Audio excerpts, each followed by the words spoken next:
Hello, today I'm going to be going through how to choose your size in a sewing pattern and also how to decide if you need to do a bust adjustment. That could be doing a small bust adjustment or a full bust adjustment. The pattern I'm working through is New Look pattern N6720. So what you will need to choose your sewing pattern size is your body measurements and also the chart on the back of the envelope, which you will be comparing your measurements with. You will need to measure yourself with a tape measure. If you need to do a bust adjustment, it is helpful to have those measurements in inches. The measurements you will need to take are bust, waist, and hip. To take your bust measurement, you will be measuring yourself around the fullest part of your bust. It's important that the tape measure is held horizontal to the floor. Don't try and alter your measurements by sucking in your belly or anything like that. From the front and at the side, the tape measure is horizontal to the floor. If you are doing your waist measurement, put the tape measure around your waist. You could tie a string or elastic around your waist to see where it settles naturally, or the measurement should be taken just above the belly button. When you have that measurement, write it down. If you usually buy clothes and they feel uncomfortable around the bust area, or if you feel you need to choose a different size of clothing just to accommodate your bust, you might need to do a bust adjustment. For this, you will need to take an extra measurement on your body, and that is your high bust measurement. That is taken around your back, quite close under your arms and across the chest. You're not pulling it too tight. If you have a very full bust, it's best to take this measurement without your bra on, because a bra can change your measurement across your chest as well.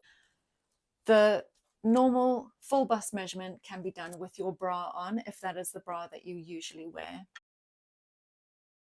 Write it down in inches. When you have those measurements, you can compare them with the envelope.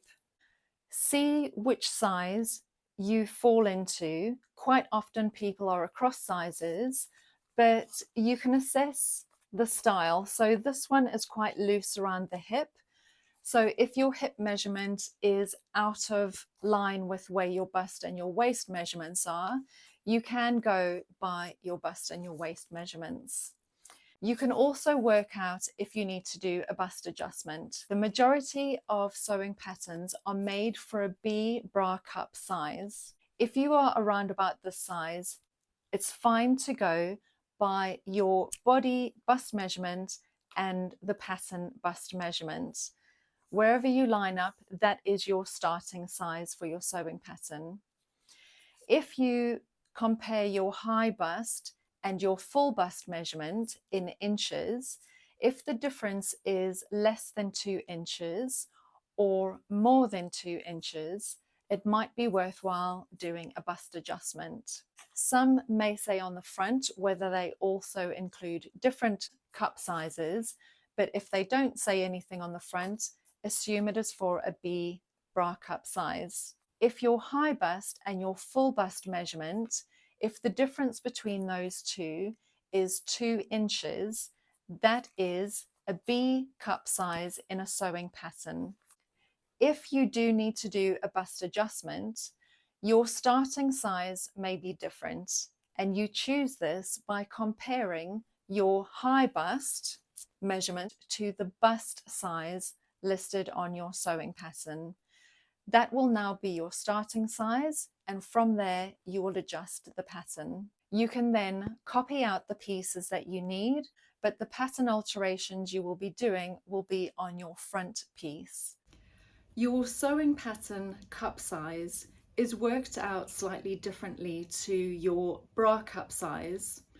So with sewing patterns, the cup size is worked out in comparison to a B cup. If you are a B cup, the difference is 2 inches. So if the difference between your high bust and your full bust is 1 inch or less, you may need to do a small bust adjustment. If the difference between your high bust and your full bust is more than 2 inches, you should probably do a full bust adjustment. This will mean that the garment that you make will fit you around the bust as well as fitting around your shoulders and neckline. And the difference between your high bust and your full bust is more than 5 inches. You may need to do a very full bust adjustment. And this just means possibly adding in another dart or 2. So I'm going to copy off the patterns and I will show you what to do next. I have traced out my starting sewing pattern size and I've copied out all of the markings, the bust point, the waist, the center front, as it says on the sewing pattern. So whenever you are doing alterations on a sewing pattern, always draw in your seam allowance because your alterations will be done up to or on this line.